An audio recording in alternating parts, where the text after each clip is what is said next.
This is section 6.1, power series. So we're going to begin by reviewing power series. Let's start with a basic definition of power series. We have a power series in x minus a is an infinite series of the form some constant times x minus a to the nth power, and we have an infinite number of those terms we're going to be adding up.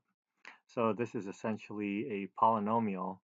And for certain functions, we can think about finding these polynomials using Taylor's polynomial formula.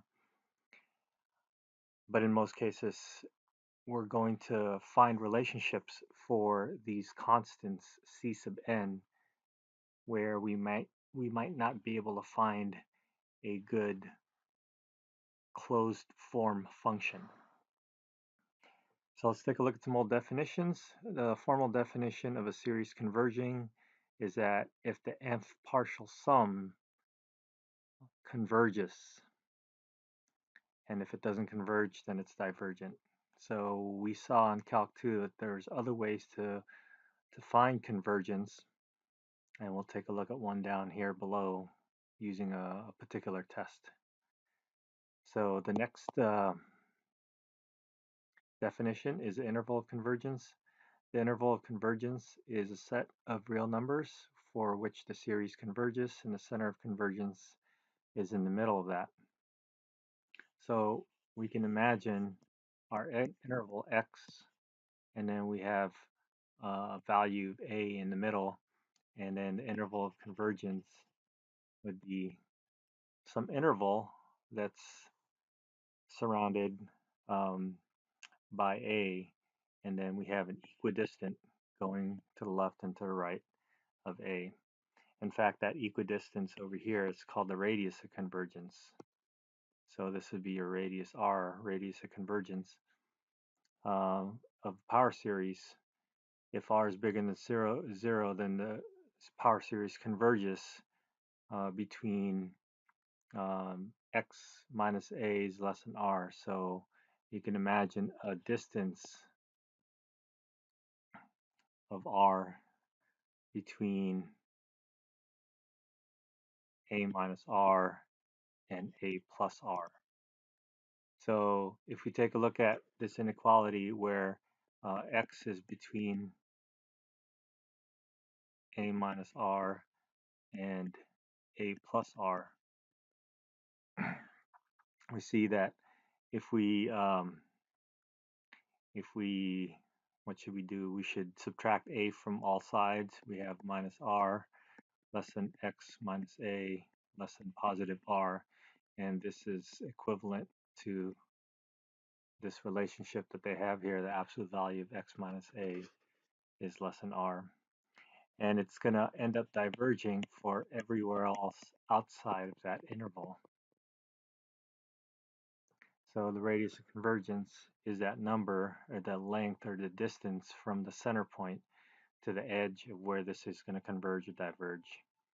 Now, it turns out that maybe some radius of convergence r is equal to 0, which means it only converges at that exact one point.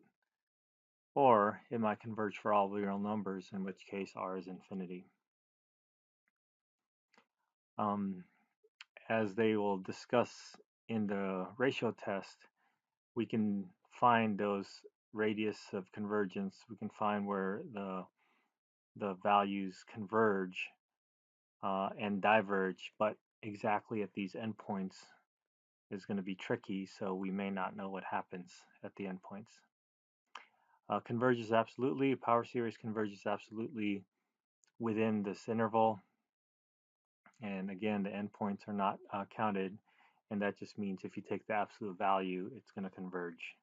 So there's a lot of theory behind absolute convergence, and then back in Calc 2 we defined conditional convergence, where it converges for the alternating series, but it doesn't converge otherwise. So that's absolute convergence. And then the last bit of information we need is the ratio test. Turns out the ratio test will be good for us to try to remember. And the ratio test tells us that if you take the limit of two consecutive terms in your series, and it's equal to L times x minus a, then L is going to give us some information about where it converges. So for all numbers where L is less than 0, or less than 1, sorry, the series is going to converge absolutely. If it's bigger than 1, it diverges, and if it's equal to 1, it's inconclusive, and this is where the endpoints have to be checked. All right, so let's see if we remember our series back from Calc 2. Let's take a look at this power series, and we were asked to find the interval and the radius of convergence. So we're going to use the ratio test, and remember the ratio test asks us to take the limit as n approaches infinity of two consecutive terms, the n plus first term, n plus 1 quantity squared, divided by the nth term, so x to the n divided by n squared. And then we want the absolute value of that. And so if we take the reciprocal of the denominator, we'll see that we can work with this a little bit better. And so this is going to be n squared over x to the n. And now the x to the n minus 1 will cancel a lot of them except for x. And then so that x is now independent of n. So we can take that x outside. And then we take the limit as n approaches infinity of n over n plus 1 quantity squared. That's n squared divided by n plus 1 squared. It turns out that this, it turns out that this limit is going to approach, it turns out that this limit is going to approach 1, and so this is going to approach absolute value of x. So it's absolute value of x times 1. This is not very good notation, so let's just say absolute value of x times 1. And so what we want to show is that the absolute value of x is going to be your L. And then for all values that are less than 1, this is going to converge. So we'll converge. And for all values bigger than 1, this is going to diverge. And so now for all values that are equal to 1, we don't know, so we should check. But it looks like our radius of convergence is going to be 1. So if we imagine this around the x minus 0, so a is equal to 0, and we have a distance of 1, then it's going to converge within here, and it's going to diverge out here. And so now we want to know what happens at the endpoints. So there's two endpoints we have to check, and we will go back to our original series, and we're going to check for x is equal to, the trick here is to check the positive side first, because if it converges in the positive side, then it's going to absolutely converge, and we don't have to check the negative side. If we check the negative side first and get it to converge, then we're still not sure about the positive side. By the way, if the positive side does diverge, then we have to check the negative side. That may all sound confusing, but hopefully with some practice we can figure that out. So let's check for the positive side. We have the limit as, we're going to put 1 in for x. This is 1 to the n divided by n squared, and this series becomes 1 over n squared. And so we're going to have to rely on some old knowledge from Calc 2 that says this is a p series, or p is equal to 2, and when p is bigger than 1, it's going to converge. So this looks like it's going to converge, and because the positive side converges, then x is equal to -1. By the way, this converges absolutely. So absolute convergence, and because it converges absolutely, then the negative side is going to converge also.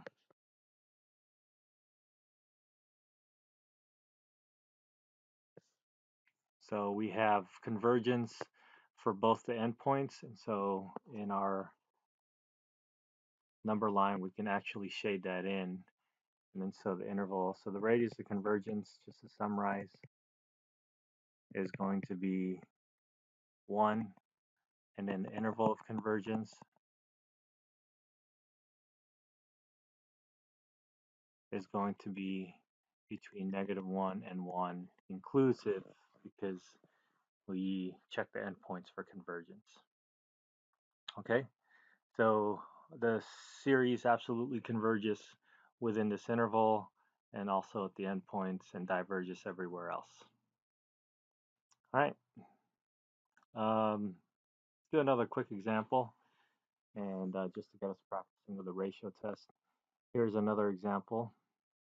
And so the ratio test, we take the limit as n approaches infinity, and then we take the n plus first term. So this is going to be the absolute value of -1 to the n plus 1 divided by 9 to the n plus 1 times x to the 2 parentheses n plus 1 plus 1. That's a lot of plus 1 there. And then -1 to the n over 9 to the n, and then x to the 2n plus 1. Now, since we're taking the absolute value, the negative signs don't really matter anymore. And so let's knock that out. And then let's just write this over again. This time we'll simplify the power for the numerator. This is going to be a power of x to the 2n plus 2 plus 1. So x to the 2n plus 3 divided by 9 to the n plus 1. And then now the reciprocal, 9 to the n divided by x to the 2n plus 1. So if we, and an absolute value, if we take out the x to the 2n plus 1 and x to the 2n plus 3, we're going to get an x squared. So we're going to get an x squared. And technically we would have the absolute value there, but since we're squaring it, we know it's going to be positive. And then we have the 9s would cancel itself out too, and I would have 9 in the denominator, and that's also positive, so we can take out the absolute value. And so we have x squared over 9 is our L. Think about it as our L limit. And then we know that this is going to converge absolutely when this L value is less than 1. That means that x squared is less than 9, or we can say that x is between, oops, I think it's between -3 and 3. It's going to diverge everywhere else. And so it looks like here that our radius of convergence is going to be 3. Again, we know nothing about the endpoints, so we need to check the endpoints. And let's check the endpoints. So let's find out when x is equal to, again, positive would be good to take a look at the positive values, or whatever would make this positive. So let's check when x is equal to positive 3 and see what we get. We have a series that's going to become -1 to the n times 3 to the 2n plus 1 divided by 9 to the n. Well, I think this can be worked out a little bit. Let's see. Let's do this off to the side. We have 3 to the 2n plus 1 is going to equal to 3 to the 2n times 3. This is going to be equal to 9 to the n times 3. And so if we have that, we have 9 to the n in the denominator that would cancel. And then we just have 3 left over. So we have negative 1 to the n times 3. Um, let's see, this is kind of weird, but if we keep adding and subtracting this, starting when n is equal to 1, I get negative 3 plus 3 minus 3 plus 3. And so this doesn't look like it's going to converge. So we can knock that out. So in our number line, centered at 0, we can say that at positive 3, it's going to not be part of our convergence. And so now we have to check what happens at negative 3. And I think you'll see that you'll get the same result when x is equal to negative 3. We'll get some negative 1 to the n, and then negative 3 to the n plus 1, or 2n plus 1 over 9 to the n. And we'll see that the negative negative is positive, so it looks like it's just going to be positive, and then it's just going to diverge also. So let's just call it diverging. So what's our conclusion here? We got our radius of convergence is r, and the interval of convergence is going to be from minus 3 to positive 3, and we're not including either of those endpoints, so we'll do an open parentheses. Okay? All right. We have a new definition here, and that definition is called analytic.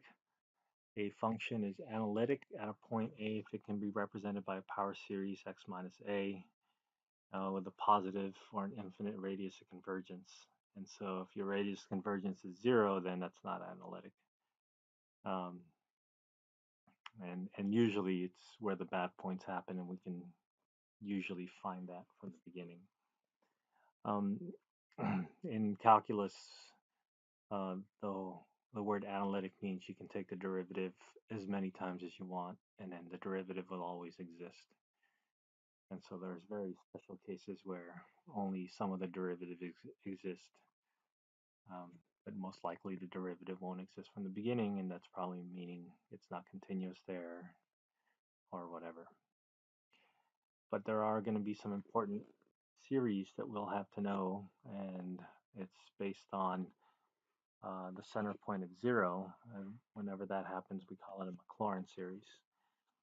And we have some basic series. I have e to the x. So let's write out the few terms. E to the x is going to be the series 1 plus x squared over 2 plus x cubed over 3 factorial plus etc. And so that's x to the n over n factorial. And just remember that 0 factorial is actually 1.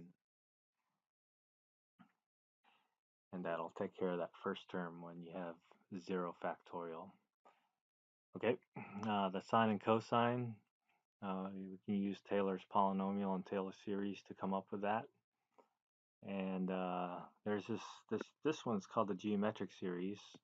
1 over 1 minus x is going to be 1 plus x squared plus x cubed. It's a nice simple series, but it turns out to be really powerful. And we'll see a little bit later that from this series we can come up with a couple of other series by taking integrals and derivatives. So with some calculus we can develop new series. All right, so here's some basic series that you should know, at least the first 3 on this column, and then this geometric series is a nice one to know so that you can find out a few other series from there. All right, so some new series from old. It turns out we can do some basic arithmetic operations like composition, addition, subtraction, multiplication to come up with more series. So here's another simple example where if you know what e to the x is, which we should know, e to the negative x is just e to the x with a negative in front of the x. And so if you have this series that goes 1 minus x plus x squared over 2 minus cubed over 3 factorial plus etc., then that's e to the negative x. Same with e to the x squared. We have e to the x squared over here just by putting x squared in for that e power series. And an interesting thing that you can do is you can put an e to the ix, where I is the imaginary number. We've been dealing with imaginary numbers already. And so if we take a look at this power series, let's just take a few steps of this thing. And so this is going to be n is equal to 0. Anything to the 0 power is 1. So that's just going to be 1. Here, when n is equal to 1, this is I times x over 1. So we'll put I times x. And then I squared times x squared over 2 factorial, or just 2. So I squared is negative 1 times x squared over 2. And then I to the third is negative I, and x to the third over 3 factorial. And then I to the fourth is 1 again, positive 1. So it's positive 1 times x to the fourth over 4 factorial. And then let's do a couple more. This is going to be I times x to the fifth over 5 factorial, and minus 1 times x to the sixth over 6 factorial, and one more. That's negative I x to the seventh over 7 factorial. So interestingly enough, if we can separate these things with the real part and the imaginary part, we'll see the sine and cosine pop out. So the real part is going to be a 1 minus x squared over 2 plus x to the fourth over 4 factorial and minus x to the sixth over 6 factorial. And we'll put a dot dot dot over there. And then the other terms are terms with I in them, so that's the imaginary part. So let's just imagine taking the I out. And so we have our first term x, our next term is a negative, x cubed over 3 factorial. Term after that is positive, and one more. In our example, we have minus x to the seventh over 7 factorial. And so we have the terms for sine, the power series for sine, plus I times the power series for cosine. And it turns out that the power series for cosine first, plus I times the power series for sine, and then we have Euler's formula. Some other things you can do with this is to multiply. So we have an example of composition, addition, subtraction is kind of involved the same way, and multiplication. This one's a little trickier because you can't usually come up with nice series for this. And so you're just going to have to distribute or find ways to distribute. So we have 1 times x, 1 times x to the third over 3 factorial plus x to the fifth over 5 factorial minus, and let's just put dot dot dot from there. And then let's distribute the x. So we'll have a plus x squared minus x to the fourth over 3 factorial plus x to the sixth over 5 factorial. And then we'll go on, and then we'll distribute the next one. That's x squared over 2. So x squared over 2 times x, that's x cubed over 2 minus, and this is going to be x to the fifth over 2 times 3 factorial plus x to the 7th over 2 times 5 factorial. And then the idea is to keep going. Maybe we'll do one more. So we'll multiply this out. We're going to get plus, let's put a dot, dot, dot here. And then multiplying the third term with the infinite series is going to be x to the 4th over 3 factorial, and then minus x, and then we add the powers to the 6th over 3 factorial times 3 factorial. And then I'll stop here. So the idea in simplifying this, of course, this is an infinite series, it's hard to simplify, but the idea to simplify this is to collect all the terms that have the same powers.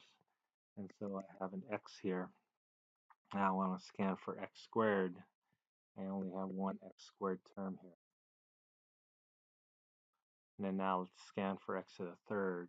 So I have an x to the third here, an x to the third here, and then that's it.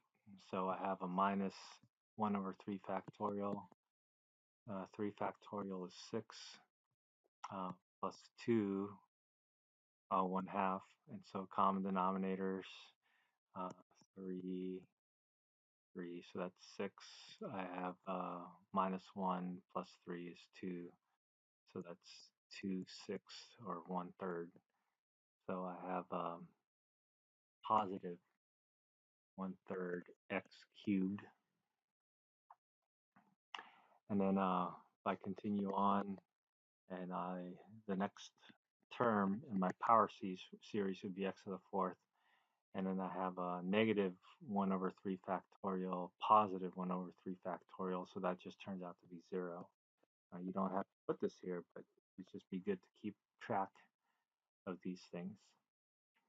The next term is x to the 5th. So we can do this. Let's just do this for our last example or last term. We have 5 factorial. Ooh, that's 120.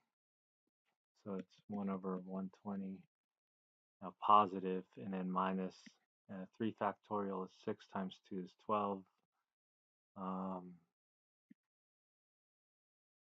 So I would multiply this by 10 over 10, I think. Find common denominators, and then I would have 9 over 120. Let's not reduce that. So it's negative 9 over 120 times x to the 5th.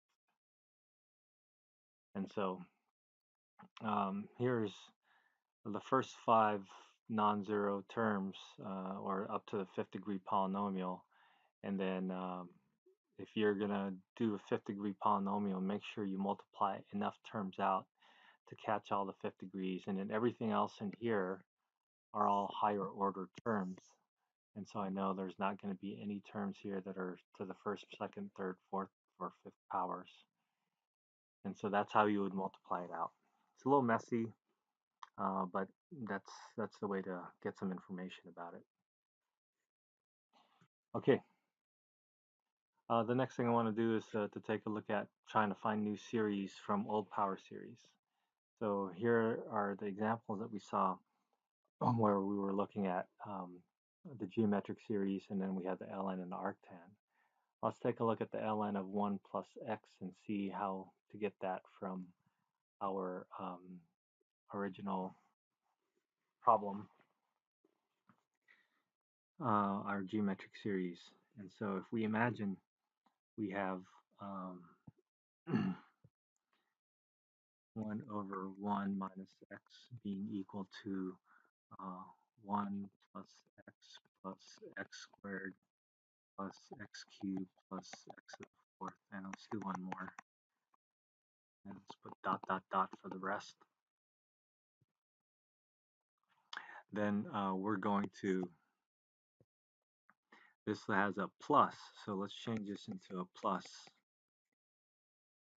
by changing all the x's to negatives. And so when we do that, we get an alternating series because all the even powers will become positive and all the odd powers will change into negatives. So this is 1 over 1 plus x. And now if we imagine we integrate this with respect to x, then we're going to come up with the ln of 1 plus x, and provided that we have the right um, radius of convergence and everything, then this should work without absolute value. So that means, let's not put that there yet. Let's say that we're actually going to integrate this term by term integration. And so that's the beauty of power series, is that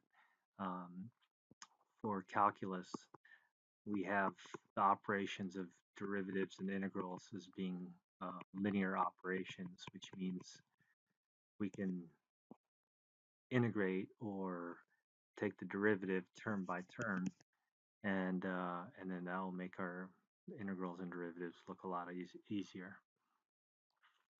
And so here we have our ln of 1 plus x, and here we have the integral. So this is x minus x squared over 2 plus x cubed over 3 minus x to the fourth over 4 plus x to the fifth 5, etc. And so the next thing to do is try to figure out what the pattern is. And so we can generally put this as a sum, and our n really doesn't start with 0, it starts with 1 going off to infinity, and we have x to the nth power, it's just increasing by 1. We have negative 1 that's alternating, and then we have the powers in the denominator just matching the power, or the denominators, the numbers in the denominators matching the powers. And so this is it. And if we look back at our analytic functions in known series, it looks awfully close.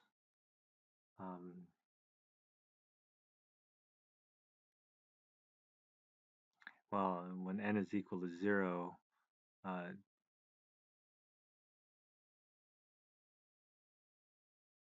it looks like this shouldn't exist. So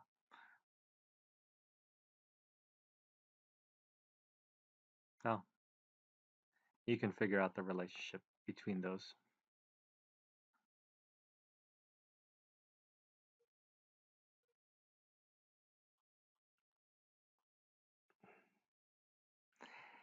I think this would be better written when n is equal to 1. All right, let's take a look at the other one that we were looking at. Oh, by the way, this has an interval of convergence. It has a radius of convergence equal 1. So because this power series has a radius of convergence equal to 1, then the radius of convergence for this is also equal to 1.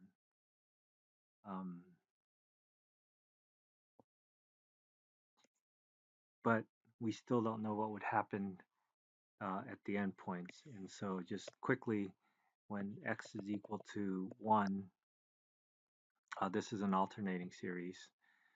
We have minus 1 to the n over n, and this is almost our harmonic series, but it's not. It's alternating harmonic series, so this actually converges. And I'm going to ask you to think back or look back at your notes from Calc 2 to remind you of that. When x is equal to negative 1, then we have a negative times a negative is a positive, and so this just becomes positive 1 over n, and this is the harmonic series. And if you remember, the harmonic series diverges. So your interval of convergence here will not include negative 1 and will include 1. And that's cool if it included 1, because if you put 1 in here, you get the ln of 2 is equal to 1, putting positive 1 in there, minus 1/2 plus 1/3 minus 1/4 plus 1/5 minus 1/6, etc. So it turns out that the alternating harmonic series is actually equal to ln2. Okay. All right, so we can go through similar steps for the arctan.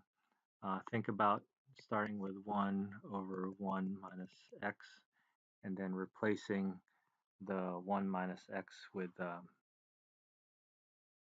1 over 1 minus negative x squared. And then that is just 1 over 1 plus x squared. And think about integrating 1 over 1 plus x squared, and that's arctan. So imagine going through that process, same process here, and coming up with arctan. Okay, so I won't do that. I'll have you think about that just to prove it. And then now let's take a look at how this applies to our class, differential equations. So let's take a look at a power series that we should know the solution for this power series. But let's use, we know the solution to this differential equation, but let's use power series to show that we should get the same result. So let's assume that our solution is equal to a power series of the form C sub n x, and let's use 0. Let's use a is equal to 0, so we're setting up a Maclaurin series. So n goes from 0 to infinity. So this is our power series. And then what we want to do is we want to plug this power series into this equation. It looks like we have a y prime, so we're going to need to take the derivative of this power series. And so we do that by treating x as a variable, and then we have n times c sub n x to the n minus 1. Now I want to note that when you take that derivative, your power is an n minus 1 power. And so when n is equal to 0, as it starts off over here, you get x to the negative 1, which does not hold in our power series. I mean, if you imagine the power series, if you imagine this power series, n is equal to 0, we have c sub 0 times x to the 0 plus c sub 1 times x to the first power plus c sub 2 x to the second power, etc. Now, if you take the derivative of that, this term goes away and the first term is c sub 1. So I think it's important to note that when you take the derivative, your index shifts a little bit. And then you have n starts from 1. So here are your two power series that you're going to put into this equation. So y prime plus y is equal to power series n c sub n to the n minus 1, and going from 1 to infinity, plus n starting from 0 to infinity c sub n x to the n, and this thing should equal to 0. The idea in doing these power series solutions is to try to combine the series. And so if I want to write down, let's just write down a couple of terms, and you don't have to do this all the time, but try to see if you can find a pattern happening. Let's write down a few terms. We've got c sub 1 x to the 0 plus 2 c sub 2 x to the first power plus 3 c sub 3 x to the 3 minus 1. So that's what this series looks like, the first one. And then let's take a look at this series. The second one over here, I have c sub 0 plus, well, it's essentially the series that we wrote out earlier. C sub 1 x, c sub 2 x squared plus c sub 3 x cubed, etc. So these are the two series that we have. And what we want to do is we essentially want to imagine matching up the powers. So there's ways to write that, and trying to write it out, trying to write down all the terms like this might be a little too difficult, and then come back to see if we can find a relationship. So the idea is to shift indices, and how we're going to shift indices here. The key, let's be careful about this. The key is to have these indices to be the same, and then any extraneous values or parts of the series, usually the beginning part, can be taken out. So what does that mean? So I want to shift this to be a -1, and let's change this index to be k. So let's let n equal to k minus 1. So I'm going to shift my index here for k. And when I do that, I'm going to note that when n is equal to 0, then k is going to equal to 1. So I want to note that if I add or if I subtract here in all the terms here, I'm going to add 1 to the index. So what does that mean? That means I want to rewrite my y. I'm sorry, this is the y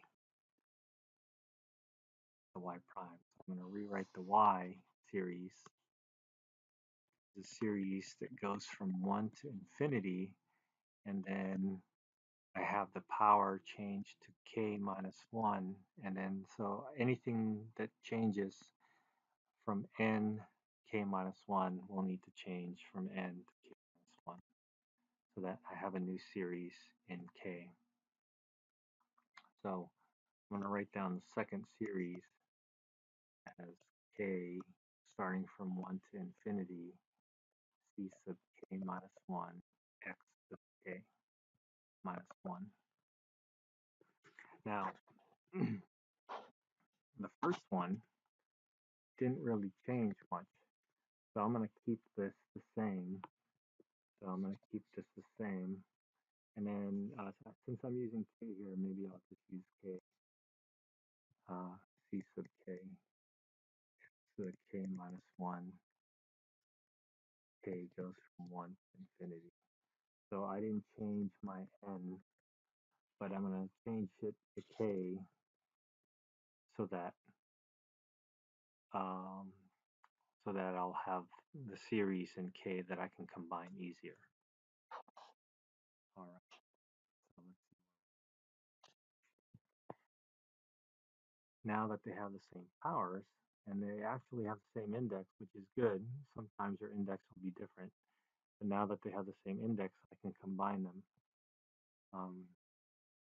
K goes from 1 to infinity of k c sub k plus c sub k minus 1, and then I factor out the x of the k minus 1 is equal to 0.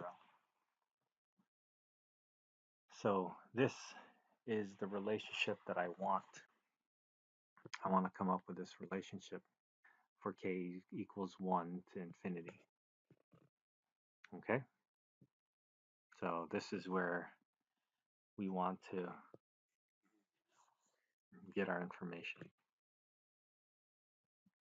The whole thing is set equal to 0, so each of these could also be set equal to 0. So k times c sub k plus c sub k minus 1 are all equal to 0 for all k starting from 1 going off to infinity. All right, so let's see if we can find a pattern for that. We said that this goes for k equals 1 all the way off to infinity. So when k is equal to 1, we have 1 times c sub 1 plus c sub 0 is equal to 0. Well, what's that mean? That means c sub 1 equals c sub 0. Oh, how about a negative c sub 0? Okay, and the idea now is to find patterns. When k is equal to 2, we're going to have 2 c sub 2 plus c sub 1 equal to 0. What does that mean? That means c sub 2 is equal to negative c sub 1 over 2. But what's c sub 1 equal to? C sub 1 is equal to negative c sub 0, so this becomes a positive 1/2 c sub 0.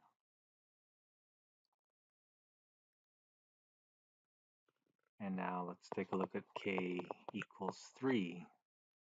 This is going to be 3 c sub 3 plus c sub 2 equal to 0. Which means what? Which means c sub 3 is equal to negative 1/3 c sub 2. What's c sub 2 equal to? Well, c sub 2, let's put some arrows here. C sub 2 is positive 1/2 c sub 0, so this is going to be equal to 1 and then 3 times 2 c sub 0. So 1/3 times 1/2 c sub 0. And notice I didn't multiply that out because when you get to the fourth one, you'll clearly see the pattern now. So this is 4 c sub 4 plus c sub 3 equals 0, which means that c sub 4 is going to equal to negative 1/4 c sub 3. And using what we found from before, c sub 3 is 1 over 3 times 2, and then now you have a negative 1 over 4 times 3 times 2 c sub 0. You can probably guess the next one. K is equal to 5, and I'll skip over a few of these things and get to c sub 5 to equal to positive 1 over 5 factorial c sub 0. Okay, so we can generalize this pattern for the nth term. We're going to see that c sub n will eventually equal to, it alternates, it starts off negative and then positive and negative and positive, and so it looks like all the odd numbers make it negative. I'm sorry, all the odd numbers make it positive and all the even numbers make it negative. So if all the even numbers make it positive, we have an n. If all the odd numbers make it positive, then you just shift it by 1. We have an n factorial, and then everything is multiplied by c sub 0.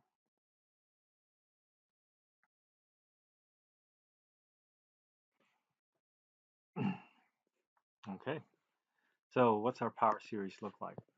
So our solution looks like it should be equal to n going from 0 to infinity of c sub n x to the n. And so we can take a look at what we got in our pattern. We have c sub 0 plus c sub 1 x plus c sub 2 x squared plus c sub 3 x cubed plus c sub 4 x to the fourth. And let's stop here. We got c sub 0, and we look at c sub 1, that's negative c sub 0. We look at c sub 2, that's a 1/2 c sub 0. And we look at c sub 3, and c sub 3 is a positive. Oops, it's a negative. It's supposed to be a negative. Negative here. So let's call it a negative. That's 1 over 3 factorial c sub 0 x to the third. And the fourth one,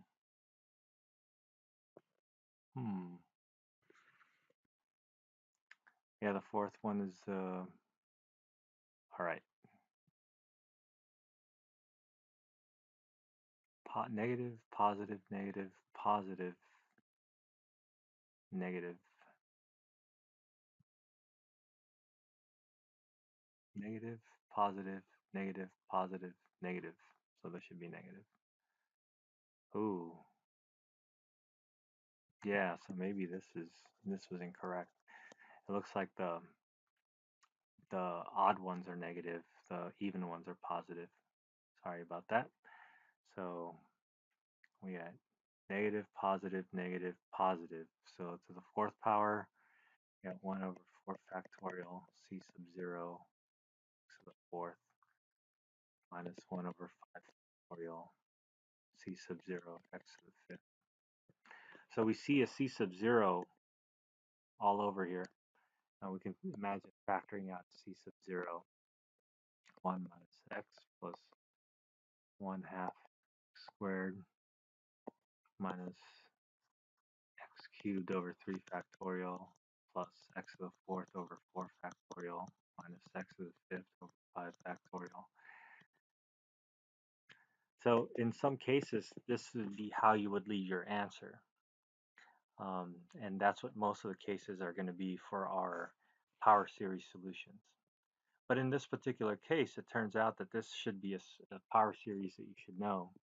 This looks like it's alternating, and so we can imagine x having a negative sign, and it looks like it's the power over the power factorial, x to the power over the power factorial, and so that should look familiar. Also, that's your ratio test. And so if we take a look at our example, and that's e to the negative x.